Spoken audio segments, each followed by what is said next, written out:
এই ইলেকশনে আল্লাহ পাক আরো সম্মান করতো। এটা পট বাহিনীর আমার পরিচয়গুলো একটা ভালো করে বংশ পরিচয় নিয়ে নেওয়ার দরকার। তোদের মতো মিসকিন না আমরা, ঠিক আছে? আলহামদুলিল্লাহ। তোরা তো ক্ষমতার জন্য আমেরিকার একবার আব্বা, তারপর ভারতের চাচা, তা আমরা এগুলোকে আমরা আব্বা ওটা কিনা চাচা ওটা কিনা, ক্ষমতার দরকার নেই। আমার দাদা দুষ্টিতে আলহামদুলিল্লাহ ক্ষমতা দেখিয়ে আসছে। মন্ত্রীদেরকে ভাই, আমি মন্ত্রীদের দুজন সচিব বসা ছিল, আমি চিনি না, এদেরকে চিনতাম না। আমি বলছি আমরা এখানে কিছু নিতে আসিনি, কিছু দিতে আসছি। আমি ওদের সামনে বলতেছি এটা। তো এখানে আমাদের চাওয়া পাওয়া আর কি, বট বাহিনীর আমার পরিচয়গুলো একটা ভালো করে বংশ পরিচয় নিয়ে নেওয়ার দরকার। তোদের মতো মিসকিন না আমরা, ঠিক আছে? আলহামদুলিল্লাহ।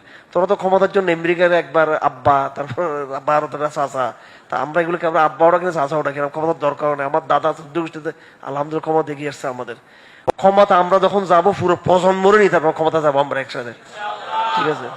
আমার কথা হলো বিএনপি, আওয়ামী লীগ, অমুক তমুক আমলাতন্ত্র, চরিত্র হনন তো ঠিক না, ঠিক আছে? চরিত্র হনন করা মানুষের, এই যে তার যে ওরে মানে এমন বানাইছে, তার এত রিলিজ, এত ভিডিও, কি খাম্বা তার খাম্বা। তোমাদের গুলো বললো তো আমি মুসলিম ঐক্য চাই, কিন্তু আমি ঘুমর গামর সব ফাঁস করে দিতে পারবো তোমাদের, ঠিক আছে? সাইদি সাহেবের ইয়ে থেকে বাঁচার জন্য কোথায় কোথায় তোমরা গেছিলা, কোন কোন জায়গায় গেছিলা, এগুলো আমরা বহুত কিছু তোমাদের নেতাদের কাছে আমরা শুনেছি। যাই হোক, বেয়াদবিটা একদম বন্ধ করো।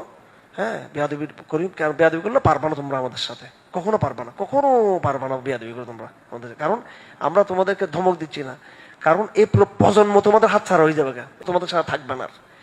এই ইলেকশনে আল্লাহ পাক আরো সম্মান করতো। এটা আপনি আপনার ধরেন, আমরা আপনার শত্রু, বিএনপি শত্রু, আওয়ামী লীগ শত্রু, কিন্তু আপনি চরিত্র হরণ করবেন নাকি মানুষের, অকথ্যবাসী করবেন নাকি? এটা তো একটা নসিহা আছে বা আমরুল মারুফ।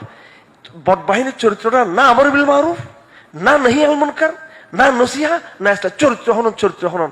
রমজান মাস কোরআন শরীফ দিতে গেছি, বলতেছে গণতন্ত্র হারামে, কি ভাষা এগুলো, নোংরা ভাষা, কম জাত, নিচু জাতের স্বভাব এগুলো তো ভদ্র সভ্য পরিবারের সন্তানদের এগুলো তো চরিত্র এরকম হতে পারে না। এরকম আমি আবার যাবো, কোরআন শরীফ আরো অর্ডার দিয়েছি আমি এবার একটু আরো লাগাই দেওয়ার জন্য, ঠিক আছে?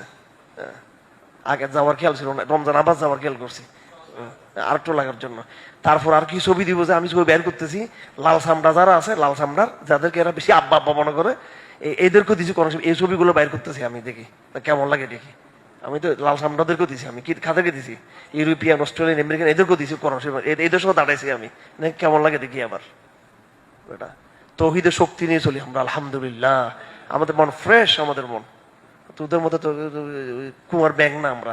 ক্ষমতায় ওই স্বপ্ন দেখা বাদ দিয়ে নেন, ক্ষমতায় এরকম বেয়াদবি করলে ক্ষমতায় বসতে পারবো না। এই দেশে ইসলাম ক্ষমতায় যাবে, তোমরা যাবা না, ইসলাম যাবে। বেয়াদবি করে যারা যাবে না, তুমি কোনো দল যাবে না ইসলামের নামে, মুসলমান যাবে, ইমানদাররা যাবে ইনশাআল্লাহ, অবশ্যই।